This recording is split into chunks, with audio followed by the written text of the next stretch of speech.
Hi friends, ఈరోజు తారీఖు వచ్చేసి 4వ తారీఖు 4వ నెల 2026. ఈరోజు రాయచోటి మార్కెట్లో టమాటాలు టాప్ రేట్ వచ్చేసి 25,000 బక్స్, 220 రూపాయలు టాప్ రేటు.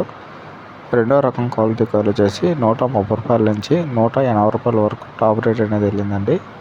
ఇంకా రాయచోటి మార్కెట్లో యావరేజ్ ప్రైస్ వచ్చేసి ఈరోజు 100 రూపాయల నుంచి 120 రూపాయల వరకు యావరేజ్ ప్రైస్ అనేది వెళ్ళింది. టాప్ రేట్ వచ్చేసి 220 రూపాయలు, 220 rupees top price today Rayachoti మార్కెట్లో టమాటాలు టాప్ రేటు. రెండు ఐటాలు వేశారు మంచివి, టాప్ రేటు 220 రూపాయలు. రిమైనింగ్ అన్నీ 100, 130, 140, 160, 170, 180 రూపాయల వరకు యావరేజ్ ప్రైస్గా రెండో రకం క్వాలిటీ కాయలు కూడా తీసుకున్నారు. కొత్తగా ఎవరైనా మన ఛానల్ చూస్తున్నట్లయితే సబ్స్క్రైబ్ చేసుకోండి. Thank you.